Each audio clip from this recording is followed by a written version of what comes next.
Hi, welcome to another midweek special of the Sober Sessions, and tonight we are really honoured to be joined by Lotta Dann. Hello, Lotta. Good morning from New Zealand. Oh, it's so lovely to have you here. It seems like it's been quite a long while since we spoke last. Yeah, it was pre-pandemic when we spoke. Yeah, I think you're probably right. So I think we'd like to have a conversation around self-care, nutrition, health, and we'll just have a really casual chat if that's all right with you. Oh yeah, it's great to be here, guys. I'm thinking you can do one of your dances that I've seen on Instagram. Did you notice I haven't done any of them lately, though? I haven't been in a dancing mood. I just love your accent. It is just so lovely. Would you like some fish and chips? Fish and chops. I can't even say it. I can't even pretend to do an accent. I'm terrible. I can't even barely do my own. What is yours? What was that? What is your accent? It's a bit of a mix between North and South Manchester, because being born in North Manchester, trying to sound posh. So whenever I go into the North Manchester, I start talking more broad again, and when I'm in the South of Manchester, I try to be a bit more posh. Don't work. It's a slightly less broad than yours now. It didn't used to be, did it, Lisa? We used to have the exact same accent when we were kids. Yeah, we did. I sound really common next to you. And her husband will always say to her, "Oh, I can tell you've been with Lisa because you sound common." Nice, man. I think he's watching. So who's going to kick off then with a little bit of a chat about healthy living? Kate? I've landed that on you. I was thinking that Lotta could start. Yeah, okay, go. Alex has forgot the new rules. Yeah. Okay, I'll start, and I'll be honest, because that's what I'm always am. I laughed when you sent me the topic for our discussion, because if you wanted to pick the one thing where I am very clearly still a flawed human being, you would pick nutrition. Self-care, I'm really strong on and really big on, and I write a lot about it, and I'm always encouraging people on the importance of self-care and those little actions that make actually quite a big difference. But when it comes to sugar and flour, I tend to still, in times of emotional angst, reach for that stuff to, I don't know what, soothe me, numb me, whatever. So I'm honest about this because, secrets keep us sick, and I want to always be honest with people. But it's not a happy thing in my life, because I tend to get in the same cycle that I used to with alcohol, which is the craving, the binging, and then the guilt. Yeah. So I wrestle with it constantly. I have long phases of eating really well and feeling really good and nourishing my body, and then I just fall off in spectacular fashion for a few days, and I kind of wallow in the pit of sugar, and then I climb out again. And so that's the truth. Is that something you did alongside the drinking, or did that come after you quit the drinking? It came after. So when I first quit drinking, which was 8.5 years ago now. Yay!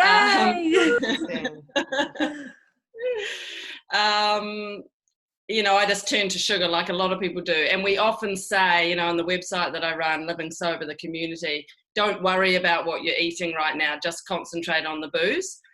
I mean, really. And we're all heroes for quitting drinking, right? So that's the baseline amazing thing. But I just found as the years went on and life kept happening, tricky stuff, emotional stuff, gritty stuff, I still wanted to reach for something. It's that kind of natural human instinct. I feel uncomfortable. What do I do with this uncomfortable feeling? And I found over time that was clearly what I was going to. The good thing is, because I'm so aware now of myself and what I'm doing, I can see very clearly when it happens. I don't do it blindly or in denial. I'm kind of conscious of the fact that I'm in a hole, and I do climb out of it quickly. but I haven't yet been able to string any months or years time of maintaining only the best kind of eating. I mean, it sounds stupid though, doesn't it? Because we are human, and you know, I haven't got any other vices, and like I say, I'm sober, so I try and balance beating myself up about it with actually being kind with myself about it as well. Yeah, I think I'm the same. Dave, you're the same as well, yeah? Yeah, I go up and down with my sugar. I mean, when I gave up, I did have the old sugar monster come in, and I sort of, as Lotta says, I was stuffing chocolate down my neck and cake and whatever. But my worst enemy is my wife, because every Monday or Tuesday I get up and I say, look, darling, I'm soon going to have a wheelbarrow to put my stomach in it because I'm just piling on the pounds. Please do not give me any cake or biscuits or chocolate this week. And then she passed me over a big slab of chocolate later that night, and I've forgotten that. And then I can't help it really. So I got a bit like you lot, who I go through phases where I binge, but as you say, I feel as long as I'm not drinking, it's not the end of the world. You know, you can always lose a bit of plod, but you know, that's how I sort of maintain my mental health with it. Otherwise I go mad, I think. Yeah, I think it's like, it's quite a normal part of the transition, isn't it, into alcohol life, like alcohol-free life, craving sugar. I know William and Alex will probably know more the science bit behind this, so I'm quite looking forward to hearing that. But it is a normal thing, isn't it? Like, everyone I've spoke to has said that they've struggled with eating after they've stopped drinking. It's such a huge topic, and I think just knowing that it's normal kind of takes the stress off it a little bit as well. You know, like, it's okay, and your sobriety, I suppose, is the most important thing, especially in the early days. And I'm like with you, Lotta, you've got to be kind to yourself.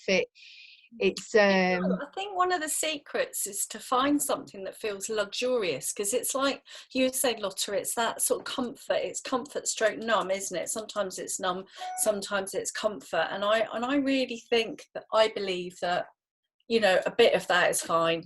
Like, and I know Mandy always goes, no, it's not, at me, but I'm like, I don't give a fuck. Get the box out! Like, to get the swearing box out. Let's get the swearing box out. Would you believe this, Lotta? She swears more than anybody on these lives. I don't swear anymore, I promise. It's good to know that swearing is okay. Sorry? Good to know that swearing is okay. I come second, I think. Better out than in. But the life hack, my hot Cadbury's options with squirty cream, only 80 calories a cup, and it does tick the box, and it's not a bag of Haribo. And that changed. I know that's a bit of a funny thing to say, but that really changed it, because I could feel myself, especially in the early days, sort of like, I could eat a whole bag of Haribo, but if I had one of those, for some reason it felt like that hug in a cup, and it just was like, okay, I'm not going to go bananas. And I didn't go into the shame spiral. I don't beat myself up. Go to that. Yeah, I honestly don't beat myself up about it, but I am eating for like 50 people, especially during lockdown. I've already outgrown one pair of jeans. I'm almost out of my next pair, which were my fat pair. And I've only ever got one more fat pair then. So it will be leggings before the end of lockdown. Yeah. And I'm just saying to myself, you know what? I know the reasons. I know about the calorie deficit. I know about the sugar cravings to replace the sugars that you've lost out of alcohol. But I don't care because, and I don't mean I don't care. I don't care though, because I'm sober and that comes first. And my weight will stabilize at some point, or maybe it won't, I don't know, but at least I'm not picking up a glass of wine to make myself feel better.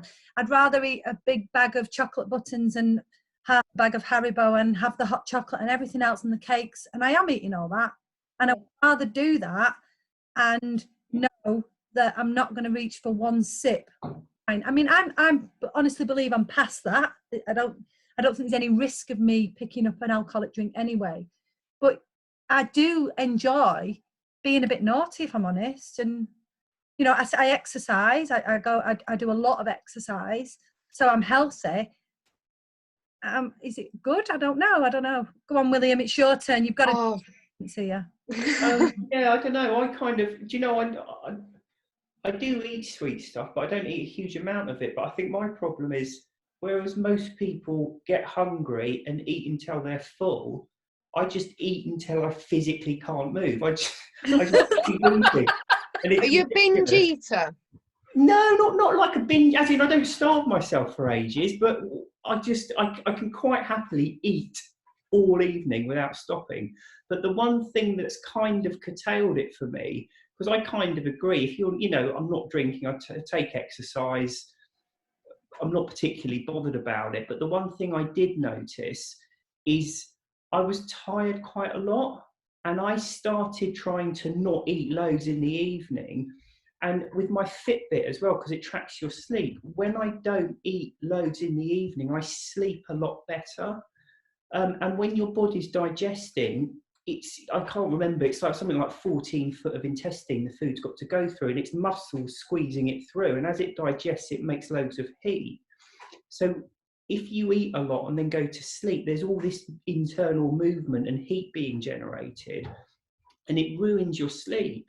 So that's the one thing. I'm completely with you on that, Alex. Don't beat yourself up over it. But the main reason I've kind of made efforts to curtail it is that I've actually, when I do try and cut down on eating ridiculous amounts, particularly late in the evening, I find I'm waking up feeling much more alert and just having a better day.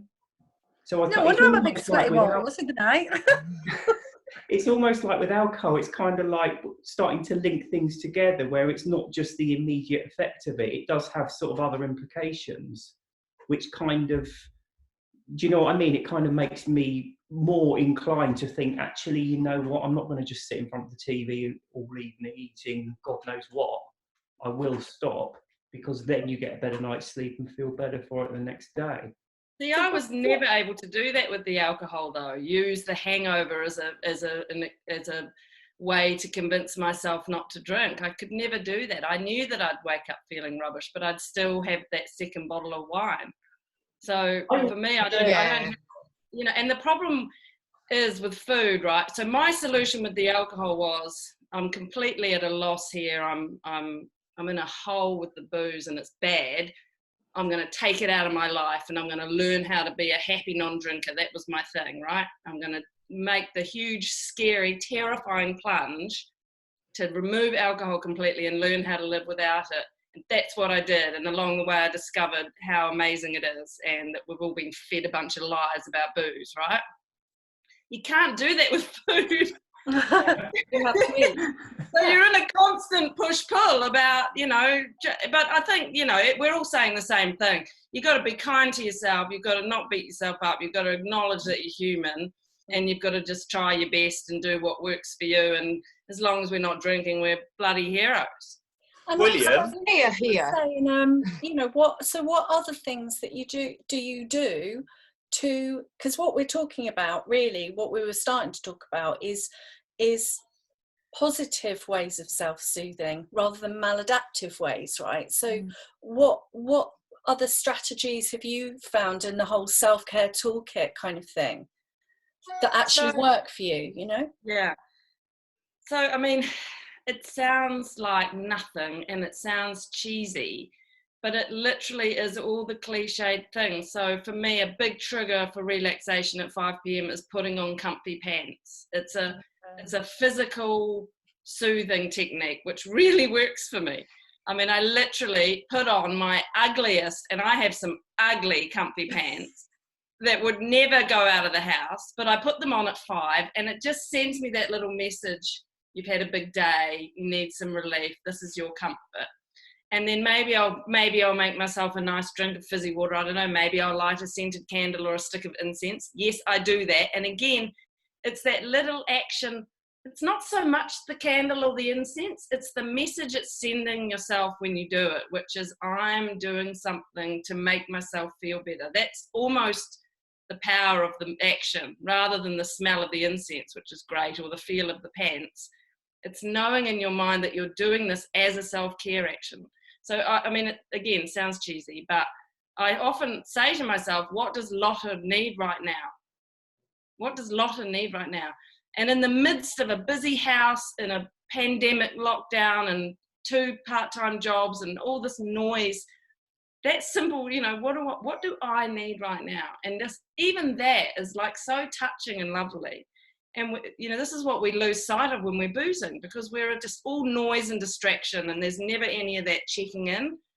And so oftentimes I'll say, what do I need right now? I need to light some incense. I need to slice myself a piece of lemon and put it in my water.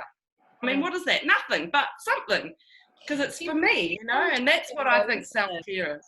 It's like when you said that whole thing about what do I need, and I'm a really massive sort of, well, when I discovered self-care, it completely changed my sober journey, like 100%. And I always say it is that first question of what do I need? It literally is. It's like, and that kind of RAIN process, like recognize I'm feeling something, allow it, well, let's breathe into it, let's just give it a bit of space, investigate it, you know, where's it happening, let's get curious rather than shutting it down. And then N is nurture. It's like, okay, so let's have a, like you say, I mean, I'm a real fan at the moment of lying down 5 times a day.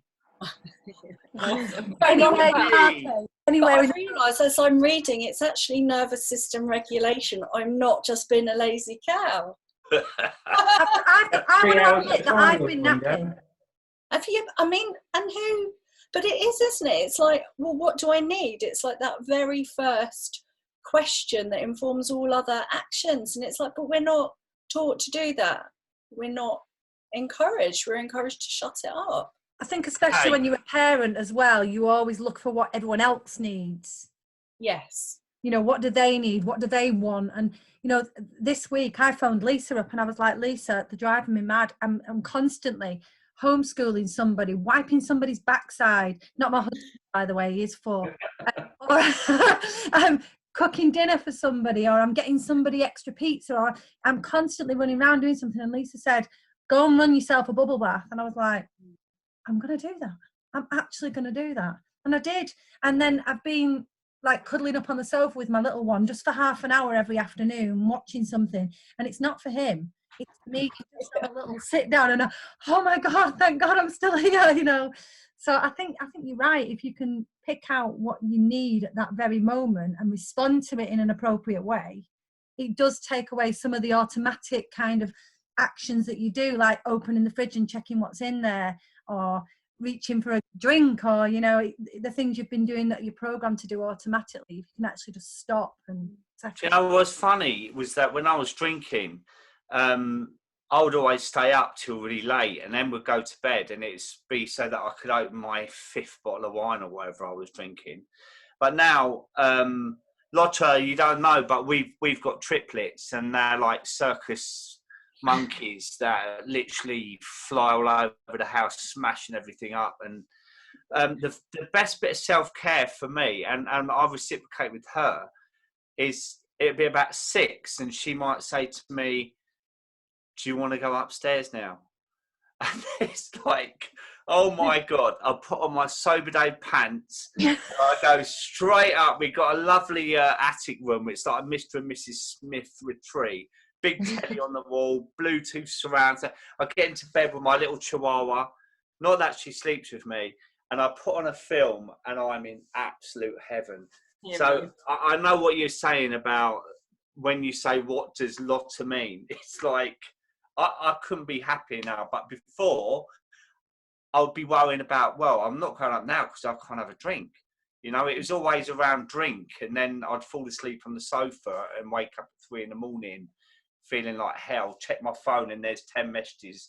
Do you remember what you said last night? And it's, no, it's obviously awful. You know? Otherwise you wouldn't be asking. No, I know. She got to a stage that she started emailing me because it was too long. Oh, I used to do that to my husband. Or I'd record things because I knew he wouldn't remember, and I'd like record the things. I never really used to end up playing them because I'd have had a few and thought it would be a good idea to record in, like we spoke about last week, to prove that I was right. And then I'd like never really do anything with them. Well, you see my one on Instagram of me snoring fast asleep. Can I ask Lotta another question? Because I'm interested in this sort of like, what you seem to be talking about then was that those kind of immediate kind of dial downs and immediate sort of soothing. And I'm wondering about the kind of, then what about the kind of overarching, like do you feel like you got more skillful and then had a bigger picture at play, like in terms of wellness? Yeah, I did. Yeah, I was thinking that too. Absolutely I did, because I found once I took the alcohol away that I was a complete imbecile when it came to management of my emotions. That was how my drinking had really impacted on my life, because I'd been drinking since I was 15 years old and I'd never really developed any coping mechanisms or skills. And I was very sort of dumb to how I functioned in my brain, and I just wasn't very, I just been boozing for 20 plus years, and that was my main thing I did. And so I got sober and I realized I had a big wide open brain, which was busy all the time. And then things would happen, I'd feel an emotion, I had no way of coping with it, and I was really kind of inept at dealing. So I had to do a bit of a deep dive into how I was going to get through life better. And everyone was banging on about mindfulness. They were banging on about it, and I just used to dismiss it, or whatever. And then I was like, okay, fine, what is this thing everyone's banging on about? I'm going to learn about it. And I literally, being a good researcher type, I literally got books out of the library. I did a course in a book called Finding Peace in a Frantic World. It's a UK author you guys probably aware of. And I just, I listened to podcasts and all the rest of it, and I just learned about mindfulness. So I don't meditate formally now. It's not a part of my life at the moment. It may become in future, but I do regularly practice mindfulness, which is just that simple action of bringing yourself down out of your thinking brain into your body. And I do it many times a day, and I'm aware of it, where I'm aware of what my thoughts are doing. Oh gosh, you're having that fight with that guy again in your head. Maybe now's not the time to do that in the shower. Look at the water running down the wall, look at the bubbles of the soap. Just breaking out of the thinking and down into what I'm actually doing. And the more that you do that, the better you get at it. And it's two things. It's grounding yourself in your body, which is lovely. And as you discover, most moments in our life are incredibly calm. It's just our brains that are making them frantic. And the other thing is just that being aware constantly of what your brain's doing. So if it's running off on a tangent, not just being lost in that, but actually recognizing it and pulling yourself back down. So I do that quite a lot. And the other thing I do try really hard to do is practice acceptance. So not spending a lot of time fighting against what is, but accepting it and then trying to deal with it. So for example, the pandemic that we're all living through, which is a massive life event, right? Huge and emotional. And I cried for the first week, putting photos of myself on Instagram crying like a weirdo, but anyway. And then because I was fighting against it, like, oh, my kids' activities and all this death, and no. And I just didn't want it to be. And it caused me all this sorrow, which was a natural thing to express anyway. But then I realized I need to accept this is happening. This is happening. This is what we're all living through. And so once I sort of started talking to myself about that and thinking about that acceptance, it actually calmed me down and made me better able to deal with it. And I think also the fact that I had expressed my sadness, again, cliched, but if you let out how you're feeling, you get over it quicker. I started to just be much more at peace with what was going on. Not at peace like, a pandemic, but just okay, this is what we've got, we're all doing it, and how can I try and be the best I can be in amongst this chaos? So I'd say acceptance is one of the big things that I do constantly work on. I really like that. I think it's really important, actually, what you've just said, and I think a lot of people will relate to that, because it's so easy to get, like you said, carried away with everything that's going on in the news, on the TV, and a lot of people we're hearing are struggling with drinking while in lockdown. Have you found it in? Would you ever even be tempted now, or are you just kind of like sober, happy, will never ever go back? I'm not touching that shit ever again. Are you kidding me? Fucking toxic, carcinogenic, you know, brain numbing, emotion numbing, disconnecting liquid. I don't want that stuff in my life. So that's just for starters. Sorry to be blunt, but that's honestly that's what we want. And I think it's good for people to hear that, especially early on. And if they're thinking, I want a drink, to kind of know that you get to a point where you're like, what? I wouldn't even think about it. I think that's really, really good. Be blunt. Yeah, and trust me, we're going to look back at this time of the stuff being so normalised and glorified and be horrified and laugh, you know, like we do now with cigarettes, and we say, what, people used to smoke in the movies and on the bus. I'm telling you, we're going to look back at this time of absolute alcohol saturation. Our children or our grandchildren will, and they'll be like, that is a madness. So don't believe all the lies that are fed to you constantly through marketing and the media that this liquid is good and positive, because it's so often not. Having said that, I understand why people are turning to it, because if it is your comfort and your main coping mechanism, and then we launch into this, you know, horrendous situation that we're living through, it makes sense that you would turn to your natural comfort. So I sort of have this mixture of, obviously I want people to be the best they can be and get sober, but at the same time I understand why they might be turning to it. So again, I just think that being really kind to yourself and just knowing deep down that it isn't the best way to deal with things, because it's just going to prolong your processing of what we're going through, sadly. It's just going to make it... Sorry, Lotta. No, you go. Well, I was going to say this thing about, you know, going towards our sort of coping strategies, whether they're maladaptive or whether they are adaptive or healthy. And there's in the UK there's a lovely organisation, maybe we could link it, called Blurt Foundation, and they're a mental health charity, but they are self-care focused, so it's very practical. You've got you know, actual self-care kits. There's a lot of the kind of evidence-based practices of, like, you know, like self-compassion. Like, another way of saying what you've just said is that sort of compassionate aspect of, like, look, we get it, it's really tough, this heightened anxiety, we're going to be going in fight flight, but there are ways to bring down that anxiety, like the mindfulness, some of the somatics, you know, that holding on and breathing, and you can find some of those online. And Blurt Foundation is really good, and mind.org as well have some mindfulness for mums, I think, going on. There's a big thing about maternal mental health within this as well.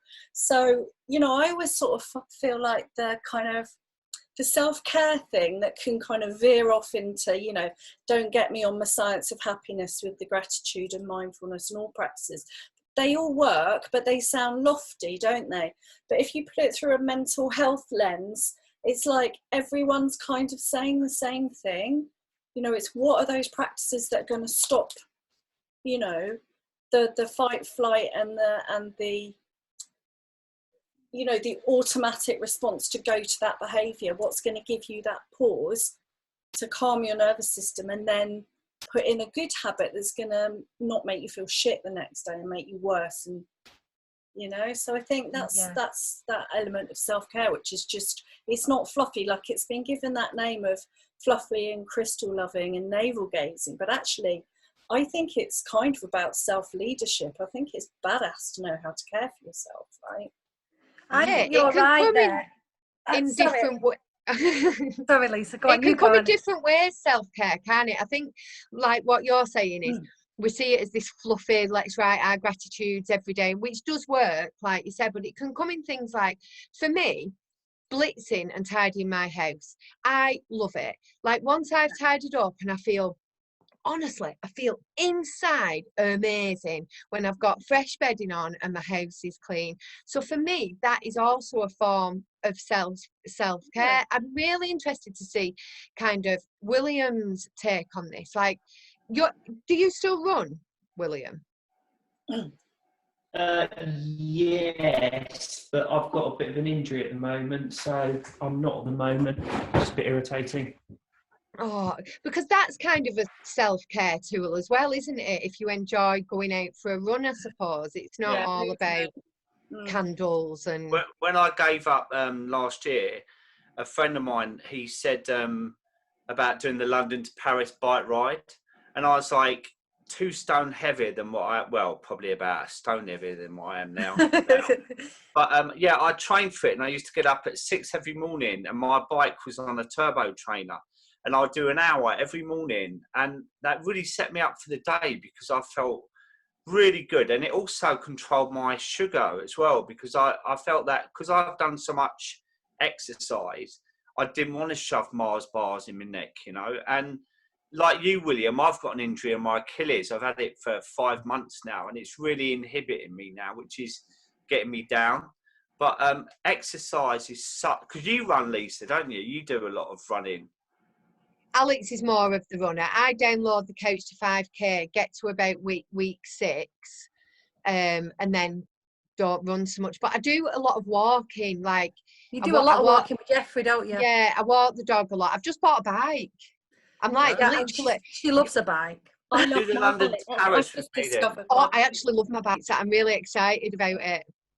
So yeah, I'm always dabbling with something. There's always something I'm dabbling with. I do a lot of running, and that's why me and Lisa are kind of good for each other's mental health, because she's more into the mindfulness and meditation side and I'm more into the exercise. So sometimes when something's not working for the other one, we encourage each other to engage in the other one's activities, which is mix it up. Yeah. I was just thinking about what you said before, Kate, and what you said, Lotta, and about how automatic responses. And I think certainly if you've lived through any form of trauma or anything like that, your automatic reaction is to reach for the thing that comforted you in those times. And I say comforted because we know it doesn't.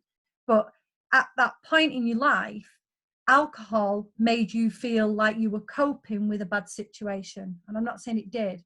But then when we get into a crisis like we're in at the moment, especially if you're in early sobriety and you're still quite fragile, your brain can switch into that, oh, you know, I want my dummy, I want my teddy, I want my wine. You know, it's that kind of automatic response. And I think something I do, which it works for me, it's not scientifically proven by any means, but when I get that kind of, oh God, I'm scared moment, which I do because I suffer with anxiety, I think, right, what would I do now? So it never enters my head, I'm going to drink, but it enters my head, this is when I would have had a drink. And so I become aware of that moment. This is when I would have had a drink. Right, I'm going to break that cycle and I'm going to do this. And I'll get on my treadmill. I'm lucky enough that I bought a treadmill last year. Or I'll go out for a walk. And I'm trying to teach my brain that the coping strategies to use in crisis are now healthy ones. And it's really helping. It's simple, it's easy, and it doesn't even have to be exercise. It might be pick up a book. It might be put on the TV and watch a documentary, something you enjoy that replaces that automatic damaging response. And I think that whether it's exercise, whether it's reading, whether it's a bubble bath, whatever it is, if you can teach your brain a new normal and get that into your subconscious instead of what was there previously, you're halfway there to be in the battle of craving. Yeah.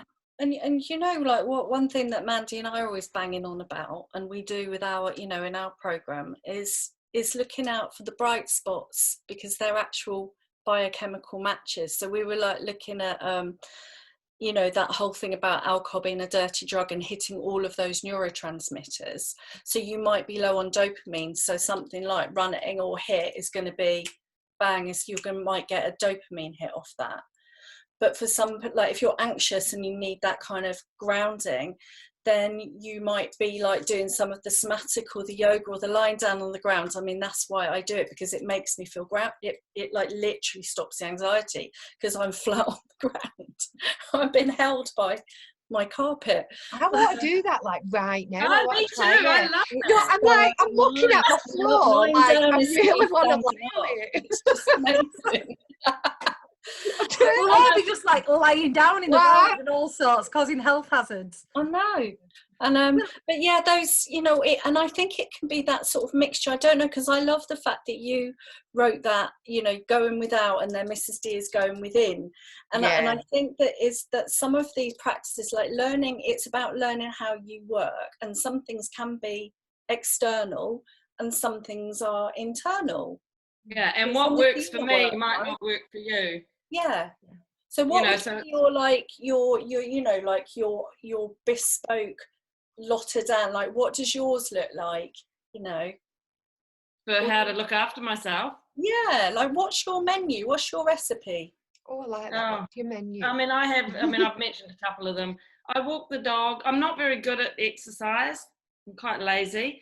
I've got flat feet and big boobs, and running is just not my thing. So I walk the dog and I go to yoga. My yoga class is at my local rec centre. It's in the drama club room. It's very hokey. There's no fancy active wear. We're all just wearing our baggy t-shirts, and I just do 1 hour a week, and it transforms my whole week. So I make myself do that, and I'm so happy it's about to start again next week after the lockdown. Oh, brilliant. So that's my kind of exercise stuff, and I do tick that box. You know, I think, what am I doing that's physical? Then I have the mindfulness and the acceptance that kind of ticks my spiritual box. And then, look, the big one for me, the big self-care thing for me with my sobriety is connection with people in my sober world. So, you know, people who get it. Like, I've got an amazing husband, lovely friends and family, but none of them are actually sober. They haven't been through what I've been through, and they're not in recovery. And so I constantly am connecting with people through the website that I run and through my social media, who know what it's like to live 100% of the time in the raw, you know, with the sharp edges of human experience. Yeah. And I talk to them and they talk to me, and we just communicate with each other. And just that alone, just reaching out, I'm feeling a bit shit today, or commenting if someone else is feeling bad and I boost them up, that helps me. So that's a big aspect of my self-care, and just trying to be with my family and keep myself in perspective. I do that quite a bit. That's one of my self-care actions, just not getting lost in the movie starring Lotta. You know, I'm not the star of this movie. I'm just a tiny little extra. So I have a star. Yeah, I think. And another thing I do, and I don't think this is real science either. This is just my way of describing it. But you know, I've never suffered with depression, thankfully. But I know people who have, like I say, anxiety. And with depression, I've always seen it as it's like something in your past that's kind of affected your mood. I don't understand it well enough to go into it, but this is how I've pictured it. But with anxiety, it's always worrying about the what ifs and the buts and the maybes. And actually, if you can just rein that in and like you say, come to the now, those what ifs and buts and maybes aren't real. They're not real. And I think what you're saying about lying on the ground, Kate, we keep coming back to that, but that just puts you back in the moment. And I think any technique brings you back into the moment. And I've learned really well how to manage my anxiety now through just bringing myself back to the second and stop trying to think too far ahead. And Lisa will still remind me, I'm on the phone, my speech goes, and she'll go, hang on, what have we got to do right now? So how do you manage? She gives me anxiety. Yeah. So how do you manage it, Alex? I was just asking how you managed it. So is it just bringing yourself down, or? It's just my inner voice. I have a full-on debate going on in my head. It's a crazy place to be. It's always been there. It's actually getting better since I stopped drinking. But in the early days, honestly, you talk about the wine witch, I had a full, like, house of witches talking about you had a coven. Crap. Yeah, full cover. And honestly, it was awful. You know, and it wasn't even just about alcohol. I just realised, oh my God, I'm crazy. I'm batshit crazy. I've just got so many. It's my voice, but I've got 1,000 people in there telling me different things. I agree with that one that said that. and I just kind of tell myself that, hang on a minute, these are my thoughts. This is not me. This is not what's happening now. These are just my crazy thoughts about the what ifs and the buts and the maybes. And it's a physical voice in my head that literally says to me, and I've said it out loud, stop, just stop. These things aren't happening. Stop now. What's going on right now in your life that you can control? And if I've got something I can control, I'm fine. I'm fine. So I can control making the dinner. I can control what time my kids go to bed. I can control the fact that I can go to sleep. And, you know, anything, I can control running myself a bath. But if I can just bring myself back into the here and now, instead of letting myself race off with all these what ifs, it really brings my anxiety back in. And it's not easy to do, and it's taken practice. It has taken practice, because I'll often find myself off thinking and panicking and then writing lists of all these things that I've got to do. And I used to have a notepad by my bed and wake up at 2 a.m. and write lists for work of what I had to do. And I thought, what am I doing? Like, now my anxiety's in my sleep. I'm making myself mad. So I just stop what I'm doing and think, right, control this, stop racing ahead. What can you do? And did you notice when you took the alcohol away that the anxiety lessened somewhat? How did it go? At first, no. At first, it raced ahead. It was actually worse for a few months, and not the typical kind of 10 days. It was for the first few months. But I mean, as I've made public, I had a miscarriage, and that was my reason for stopping drinking. So I think my mental health was in pieces anyway at that point. So my anxiety was sky high. I was having dreams about my children being kidnapped and all sorts of rational thoughts, but things that could happen in real life. So once I'd kind of learnt that these thoughts were irrational and that they're not all going to happen, and even if they do happen, I can't necessarily control them all, I was able to rein it in. And occasionally it goes off and it starts, and I just go, no, you know. I spent months thinking I was going to die in bed, going to sleep thinking I'm going to die in the night. I'm going to die in the night. And then I tell myself, you know, if I die in the night, what can I do about it? If I die in the night, I'm going to die in the night. It's just stop thinking about it. What you're doing now is going to sleep so you can get up to deal with your kids in the morning. Just turned it into a reality instead of the what if. Amazing. Sorry. You know, there's a really good book for this about bringing you back to the now called The Power of Now. And I can really, has anybody read that? Yeah. I think, is it Eckhart Tolle that has wrote that? Honestly, it's really, really good. And I really highly recommend anybody that is like worrying about all these things that they read that, because it's Ruby Wax is cracker. good as well. Ruby Wax is a new world, because I'm allergic to Eckhart Tolle. I know everyone I know loves him. And I'm really, It's for, I couldn't listen to him on Audible. I tried it.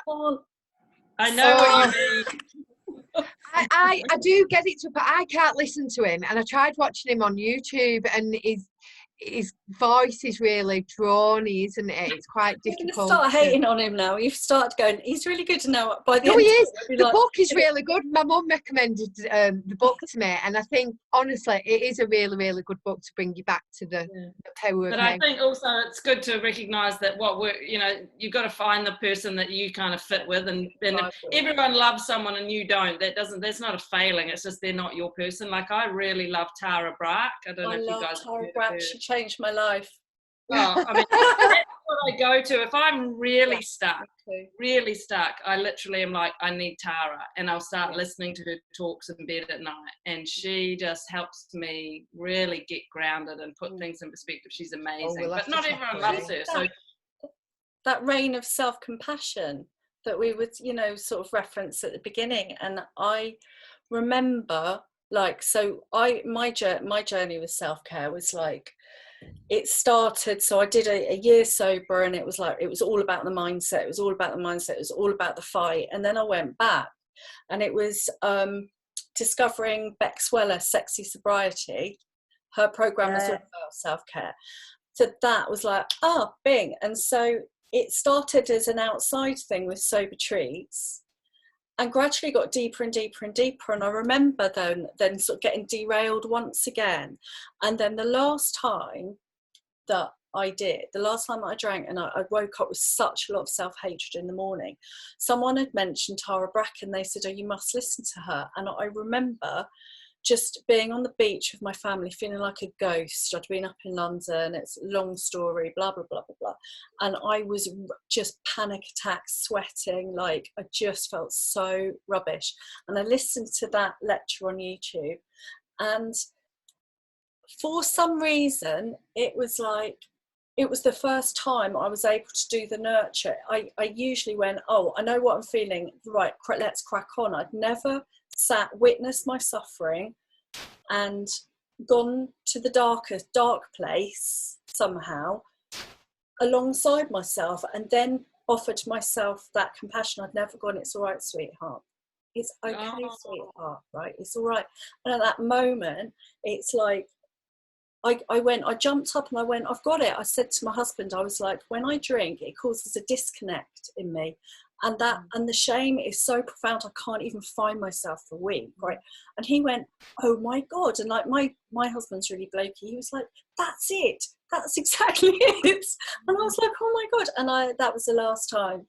And okay, so what you've just described is the most amazing revelation. And we can hear you describe and we can listen to your words. But when you feel that kind of thing from the inside, it is so fundamental. And this is what happens when you get sober. Yeah. I'm going to say to people, you're going to have these things. We can tell you about it. You can hear us talk. But when you feel it from the inside out and you have your moment, and you will, like everyone does, right? We have these moments where we unlock ourselves. It is so powerful and moving and amazing. Yeah. Oh, it really is. What about men? Right, William and Dave, you sat there and you're listening. I was thinking that too. Yeah. Come on, what about men? We want to know, what do you guys do? Because I don't want to picture you in a bubble bath, but I will. We know that Dave got his pants. Well, I've read this book by this incredible author called William Porter. That young man. About how to look young in 6 weeks. So it's a private joke, Lotta. Every time William comes on, he looks 10 years younger. No, I tell you what I love, that if ever I'm feeling quite down in that, is music. It turns my whole day around. And I've come across what is it, Magic Soul, I think, and it plays all the old sort of 70s soul, and I put my headphones on and I'm away with the fairies, and that really, really cheers me up. Music and films, I think that can turn my day around. So I'm not one to sort of lay in a bubble bath, and I'm in the shower and out again, you know. My little chihuahua, we all love Lola, don't we? She's not here at the moment, but she cheers me up. And yeah, music really, really makes me happy. And it, you know, I don't really have a lot of down days, but when I do, that turns it around for me. And like you as well, I don't actually ever think about drinking. I really don't. Through this whole lockdown, there's not been one moment that I thought, do you know what, I could do with a drink. It's almost like I've completely divorced that relationship. She wooed me over, lured me in, and then started betraying me. And I said, I don't want you anymore. I can't do it. What about you? Dave? You forget about music, don't you? I remembered like listening to self-help books all the time early in sobriety. Like I always had an Audible on, always had a self-help book, always like the queen of them. And I remember just putting my earphones in and listening to music that I used to listen to when I was 14. And it was amazing. And you just forget about how simple that can be. But like you like a good dance, don't you, Lotta? Oh yeah, He's dying to get you dancing. I am. Have you seen him Instagram? He's proper good. But just no, I'm so pleased you mentioned music, because that is a big thing for me as well, and it is often what I'll do. And I love nothing more than discovering a new album And I mean, I just discovered, I didn't know Coldplay had put out a new album. I'm not even a super fan, but it was just the right kind of music for me these past few weeks, because it's nice and easy and lovely and ballady, and I've just been thrashing that album because it's just so soothing and lovely, and it takes you away. No, it's a huge aspect of self-care, I'd say. Yeah. William.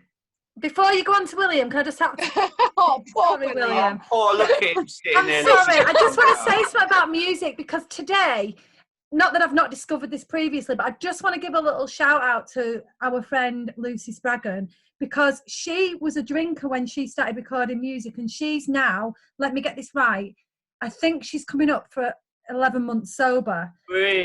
Music has completely changed since she's done that, and I listened to some of her songs this morning, and oh my god, like amazing on YouTube. She's got a new album coming out, and I'm not, what's her name? But it really did. And Lucy the album, I'm useless. Lucy Spraggan, but some of her songs now, you can really hear the change in tone in the way she feels and writing, and I just wanted to give it a little say because it's just so amazing. I listened to some today, honestly I was nearly crying this morning. I think it was Put the Kettle On or something like that. She said she's going to come on one of the sober sessions with her, and I spoke to Siobhan. I think Siobhan's watching. She is watching, yeah. Siobhan's Not So Secretly Sober on Instagram, and they're both going to come on to one of the sessions, so that'll be really nice. She might give us a little song. Do they do can they do a little live session for us? She might. Yeah, I don't know whether Siobhan would be very happy about that. But we'll get Siobhan O'Connor. Yeah. A little wave. Yeah, she did a comment that made me really laugh. I'll eat as many Haribos as I like. I'm sober, baby. She's silly, honestly. She's such a diamond. Yeah. Right, we do need to ask William. You're allowed to speak now, William. I forgot what the question was there. Something about music. No, what do you like? Like, what's your thing? So I suppose my big thing is exercise, and the main thing I do is running, and I do the same route. Well, I haven't been doing it much recently because I've had a bit of an injury, which has been a bit of a pain. But I always kind of do the same route as well, because I find if you're not thinking about where you're going, you kind of switch off a bit and just get lost in your thoughts, which is good. I think the reason I'm good with exercise is I find it hard to sit still.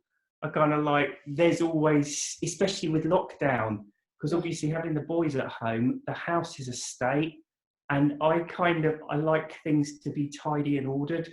So I sit down in any part of the house and I'm just kind of looking at you've got this behind you, but I should show you the state of this place here. It's just fairly... It looks like my house, don't worry. So yeah, that's my main thing. But music's good. But the other thing I kind of enjoy doing is cooking, which may sound a bit strange, but I find that quite therapeutic.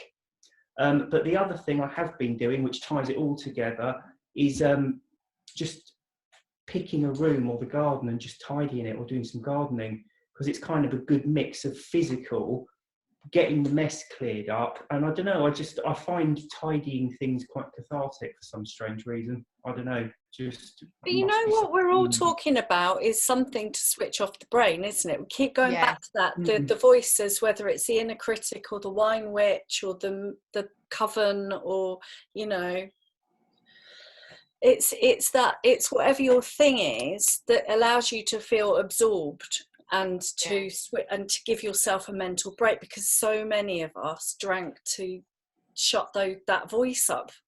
The anxiety, I think, constant bloody noise, isn't it? And I think that's one of the problems with drinking as well. I think when you're drinking, you become really accustomed to reaching for something to consume to make you feel better. And I think that's one of the problems. If you just say, right, I'm quitting drinking, it's almost like, well, the alcohol's not here, so you just reach for the next thing to put inside you to make you feel different. And for a lot of people, that's food. Or it can be, smoking or coffee or whatever, but there's just an immediate tendency to, whenever something unpleasant happens, you're just reaching for something to change how you feel. And that's why I think exercise is a very good one, because as Dave was saying, I generally get up ridiculously early and go for a run before anyone else is awake. And that just sets me up for the whole day. I feel better for the entire day then. It's hard to do sometimes as well, isn't it? I find that getting up earlier before everybody's up helps me, and it really sets me, like if I get up later, it sends me under for the day. I don't feel right, but it's hard to do sometimes, and I just think it's worth saying. It's worth it. Set your alarm and just try it. Get up that little bit earlier, because it does really help. Yeah, do you know what? I was up at 4 o'clock this morning. Oh, not that early. Not that early, Dave. That's like werewolf. Bloody hell. Yeah, but I was asleep at 8. But We've only just got Lotta up at 7. No. I was up, but generally 5. But you'd be surprised how many people are online at that time, sober people. Like Simon, who's not here tonight, we quite often message like 5:30, 6. Josh, who we had on a week ago, he gets up at 5 because you've had your good night's sleep and you wake up naturally.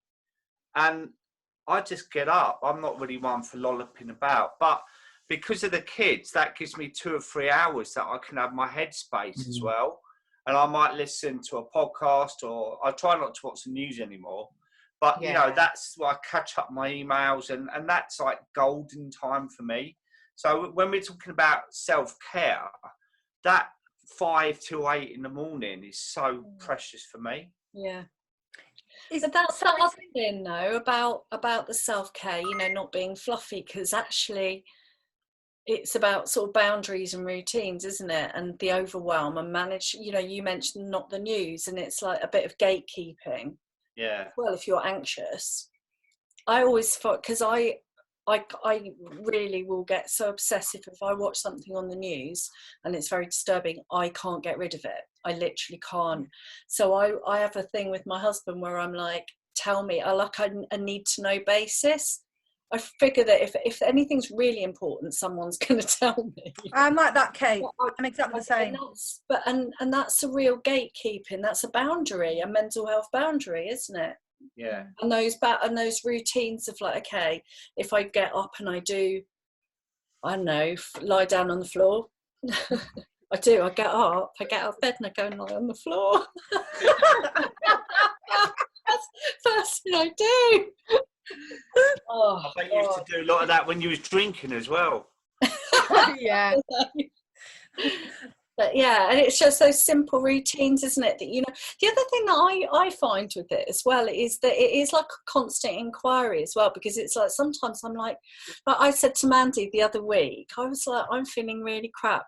You know, I even went into the woods and I sent her a video of me singing in the woods, right? I was going, I've done some forest bathing. I've been singing Kate Bush in the woods. It's like, that should make me so happy, right? Doesn't make anyone else happy, but I was like, but it was like, that isn't what I needed. It was like I had to sit down. I actually realised I was really tired. So I went and lay down on the floor. It's the opposite of what you were doing. I know. So you can't just go, I've done a bit of self-care last week, and why am I feeling crap and why do I want to drink? It's like you've kind of got to have that constant check-in, haven't you, with yourself? Like you were talking about, Lotta, like you check in with yourself throughout the day and how am I doing? What do I need? You cannot help but get to know yourself really well when you get sober, because you're just with yourself the whole time. Yeah. It can be uncomfortable at times when things get tough, because, you know, like I said before, life keeps happening. But over time, and the more that you go through a gritty phase and you self-soothe and you do a few things that make you feel good and you figure out what's good for you and what's not, and then things get easier and you have a good time, and then things get gritty again and you try some other things and but you're still not drinking, and then it gets easier again, and then you go through these phases and you do it over time. You just kind of get better at it and you get to know yourself more. And so you might be like, you know, I need to do a run now, or actually what I need to do is lie on the floor, or actually what I need to do is put some music on and dance, or actually what I need to do is have a bath, or actually what I need to do is connect. And you've got all this suite of things that you can kind of tap into. And that is the toolbox that we talk about. You know, it's all right too to have a shit day. I think sometimes we try and run away from our feelings all the time. We try and do something, like you said, we'd reach for a drink to soothe us, or we'll go for a run to do this, or we'll do that. And actually, it's all right just to sit there and feel really shit and think, you know what? No, but I remember learning that, like, you don't have to cover it up all the time. Like, it's okay to be sad, it's okay to cry, it's okay to be angry even. We don't have to just cover it up and mask it all the time. Yeah, and you don't have to figure out why is today shit. Yeah. Some days are shit. Yeah, they just have a shitty day. Yeah. I'm just trying to be straight on the swear box. I think it's a good time to take questions. Is everyone okay for time to take a couple of questions? Because we've got quite a lot. Yeah? Okay, first one. So this is from, I can't even, I've not got my glasses on, so I don't know. Right. How do you guys manage your emotional sobriety? She says that her mood swings are intolerable. No point in asking me because I'm a right up and down snappy bastard, so we'll speak. That was the biggest word. I think, if it's okay to jump in, it would be interesting to know where she's at in her sober journey, because I find that it goes like this at first, and then it starts, you get, the easy peaks get longer, and so things just calm down naturally the longer you go not drinking. Like, I was all over the show in the first 6 months to a year even, maybe. Like, really, I remember having a fight with my sister, and I slammed the wall so hard my hand hurt. And it wasn't my finest moment, but I'm much better now at sort of managing myself. But I think the other answer to her question is what we've been talking about for the last hour. We just go to those things, we try these things, and some of them work and sometimes they don't, and you've got to try new things. That's the other thing about self-care. It shifts and changes over time. Like, what I was doing 8 years ago is different perhaps to what I'm doing now when I'm 8.5 years sober. So you just got to try these things, and actually it's not enough to just hear about it and think about it. Do it. Like, actually do it. Do a little this, do a little that, do a little this, do a little that, and it will make a difference overall. It's subtle though to begin with, and when we're boozing, we're used to drama, and self-care is more subtle than that. So you just have to sort of be gentle with yourself, slow yourself down, and just do these little things, and appreciate that the longer you go not drinking, the easier and better it's just going to get. Yeah. William, you were saying something about, I think it was last time, about resilience in sobriety as well. I think that plays a big part in your emotions early on. Yeah, I think it does. Yeah, so one of the things alcohol does, being a depressant, it interrupts our sort of chemical balance, and when it wears off, it leaves us feeling sort of anxious.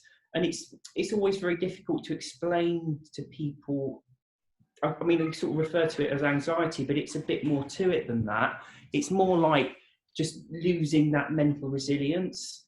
And I kind of, if you think of it, problems that range from 1 up to 10, with 1 being, I don't know, you've got a bill to pay or the washing up to do, and 10 being, the death of a loved one or a serious illness or something. Most people will be equipped to deal with anything up to, 6 or 7.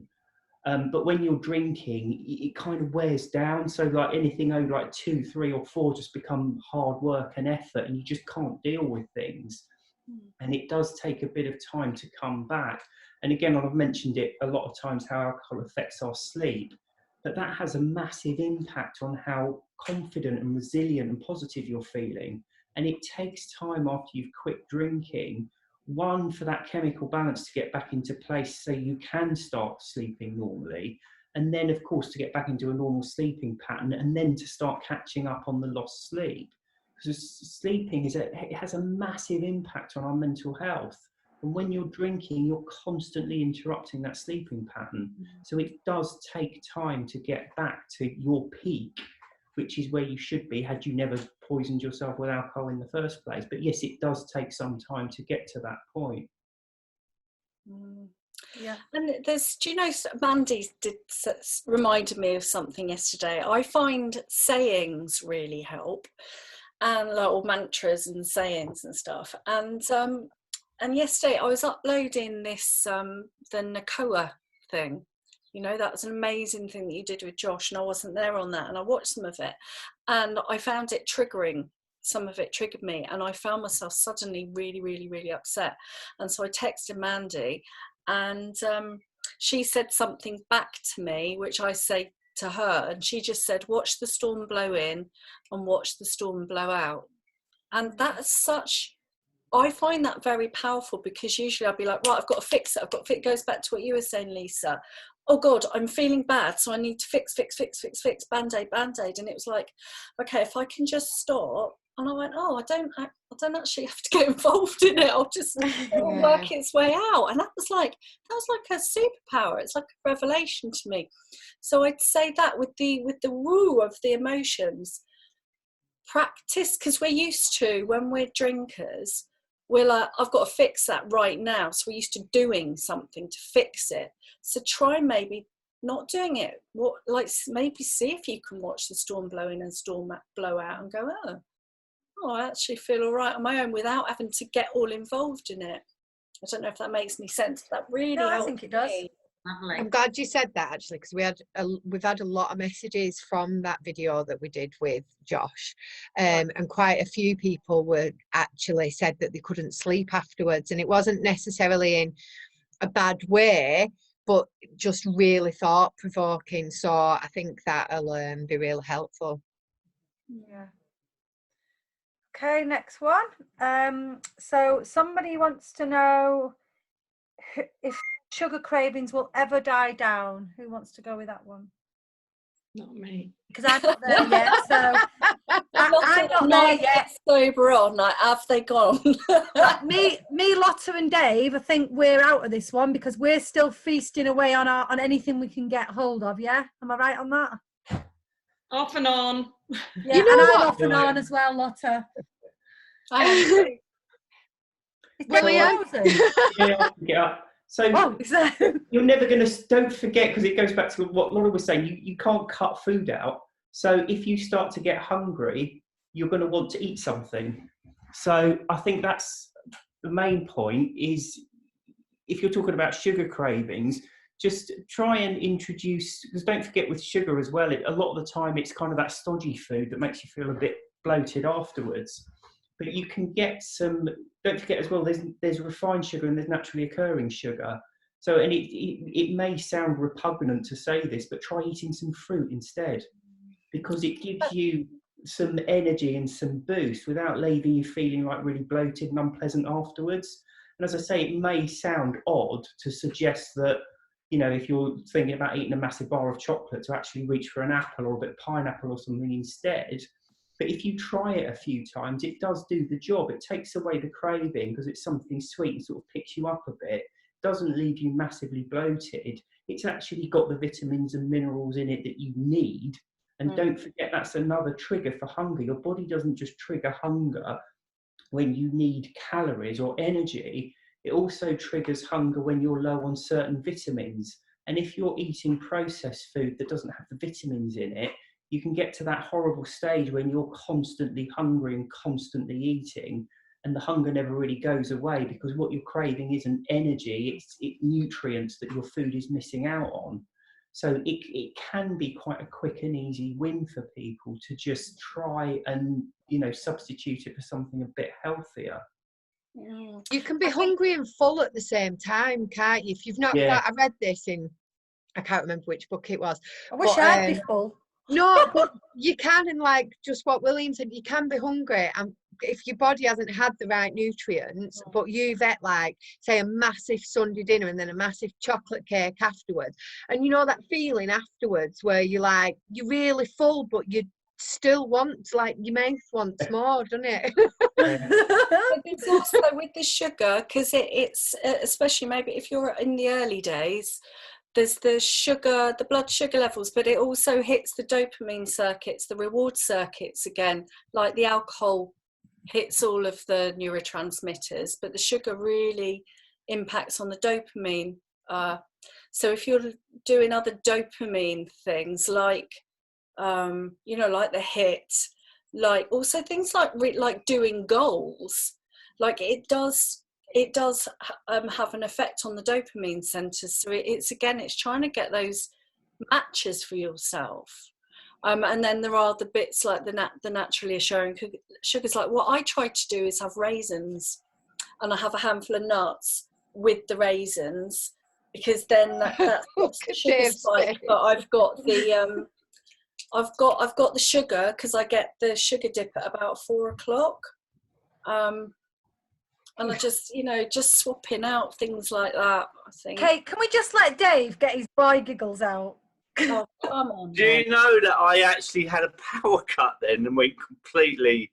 And as I came in, I heard Kate say, and I have a handful of nuts. And I just didn't know what was going on. What conversation have I missed here? Well, clearly you've missed the juicy bit, Dave, I think. Sorry, Kate. All right. No, don't worry, Dave, that's fine. I'm used to Daves anyway. My husband's a Dave.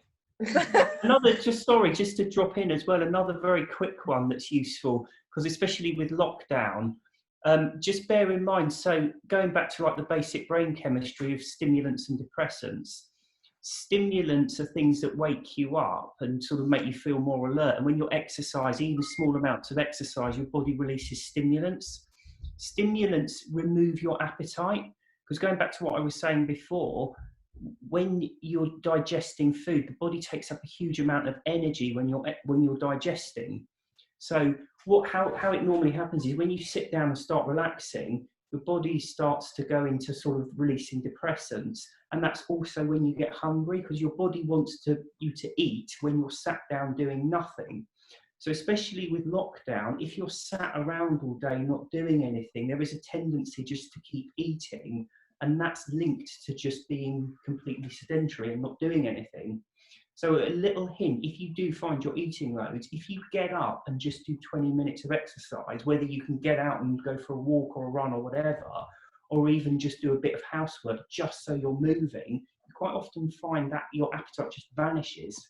And it's just getting yourself moving again and getting that brain chemistry changing slightly is enough to get rid of your appetite. Yeah, that's a good point as well. Or you could go and lie on the floor. Yes. Joking. Well, Dave's just been... Okay, this is quite a simple question, but I don't get it because it's not my book. Lotta, this is about you. Listen to Mrs. D on audiobook. What was the term of the internal dialogue? I can't look it up online without knowing the term. What? Yeah. Do you think she means cognitive dissonance? I don't think I wrote that in my book. No, I don't think you wrote that in dialogue. I can't think of any other term. Oh, it's not AV recognition, is it? It's the addictive voice recognition. Which book is it? The first one? Yeah, I think so, yeah. What was the term of the internal dialogue? We don't know. I can't think. No, I don't know what she's talking about. Sorry. In your book, William. What was that? Oh, it wasn't in my book. I think, well, the only term I've heard for internal dialogue was in Annie Grace's book, which was the cognitive dissonance, where... Dissonance, yeah. Yeah, you've got the voices in your head telling you to do different things. You want two different things that are completely contradictory. Like, I want to drink and I don't want to drink. Yeah, that's the only way I've ever heard it. But anyway, okay, we'll see. Are there any others? Any other questions? Scrolling down. Was carrots for self-care. Talk amongst yourselves.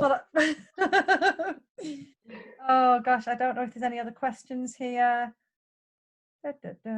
Sorry, there's quite a lot of commentary. Lots of people saying thanks and so on, and that they're going to sing.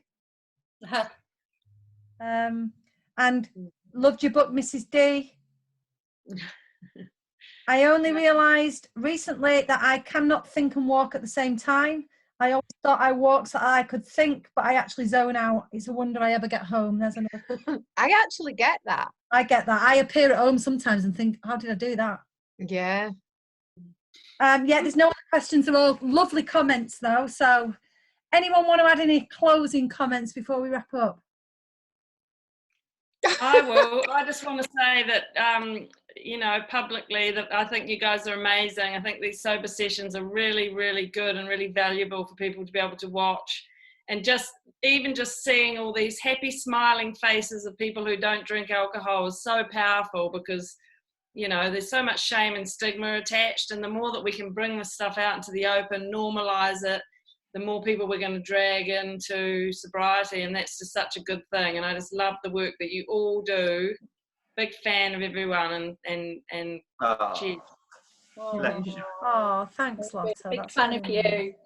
nice. Yeah. Super exciting to talk to you, Lotta. Feel really honoured to have had you on here. Yeah, definitely. And thank you so much for getting up early to come and talk to us. Anytime. Oh, it's been lovely. I'm pretty sure, looking at the comments, that everybody's enjoyed it just as much. And if there's any questions on there, we can continue to answer them afterwards. So yeah, I'll go on the Facebook page. Can somebody else wrap up? Oh, thank Lisa, you know what I'm like. I can't do this bit. Do it, please. She's the worst at saying bye, right? So when we do our podcasts, I can tell when she needs to close it down and she gets really uncomfortable. And she's been like quite just, all right then, bye. And so, yeah, I think Alex is trying to say we're all going to go now. Thank you, everybody, for watching. Thank you all for joining. Yeah, thank you so much. Lovely to see you, Lotta. Thank you, Lotta. Thank you. See you later. Bye. Bye. Bye. Bye.